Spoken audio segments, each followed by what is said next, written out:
Salam, salam damai sejahtera untuk Bapak Ibu Saudara-saudara yang terkasih. Marilah kita menerima sapaan firman Tuhan melalui renungan harian Hagai Pereso Sutoyo hari ini, Rabu 13 November 2024. Kita berdoa. Damai sejahtera Allah yang melampaui segala akal, itulah yang memelihara hati, jiwa, dan pikiranmu di dalam nama Yesus Kristus Tuhan kita. Amin. Firman Tuhan yang mau menyapa kita melalui renungan ini terambil dari kitab Kejadian pasal 45 ayatnya yang ke-24. Kemudian ia melepas saudara-saudaranya serta berkata kepada mereka, "Janganlah berbantah-bantah di jalan."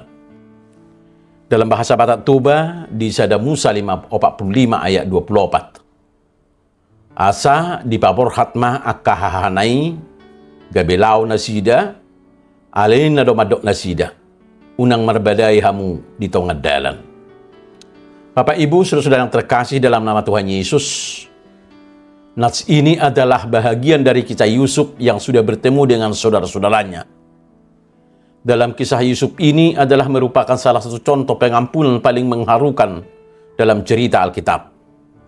Yusuf yang dikhianati oleh saudara-saudaranya dan dijual sebagai budak, kini berada di posisi kekuasaan sebagai pemimpin di Mesir.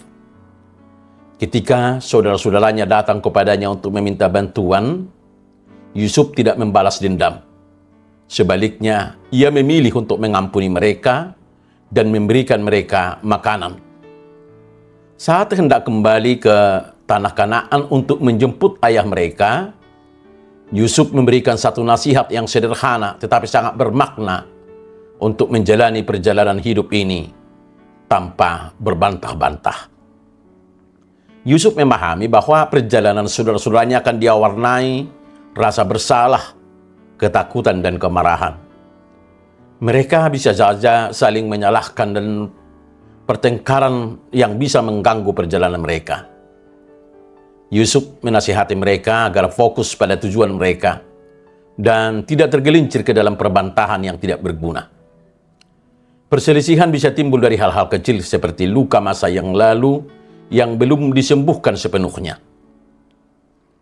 Pertengkaran yang tidak diatasi dengan baik akan menghalangi perjalanan menuju tujuan yang Tuhan tetapkan bagi kita.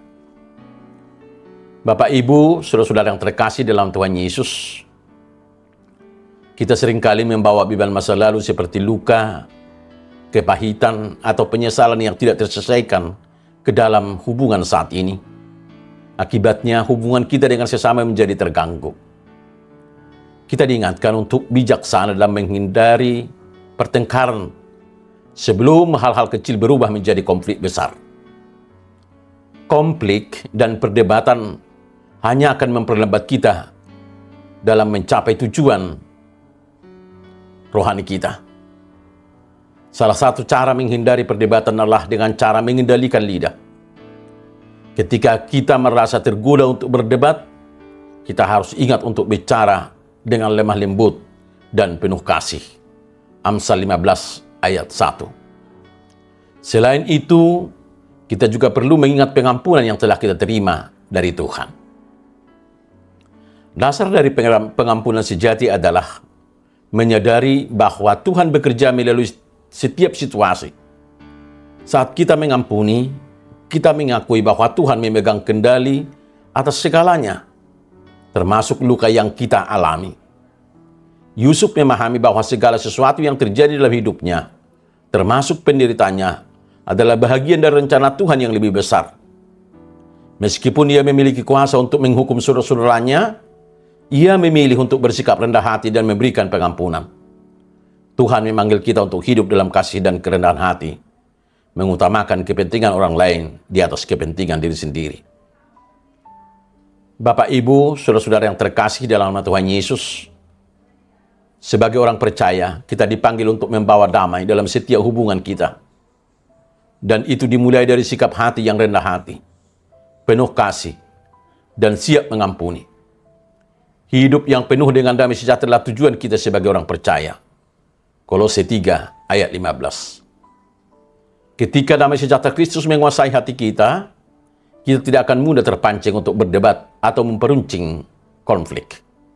Sebaliknya, kita akan membawa damai dan menyebarkannya kepada orang lain. Nasihat Yusuf untuk tidak berbantah-bantah adalah pengingat yang relevan bagi kita hari ini. Perbantahan jarang menghasilkan sesuatu yang baik.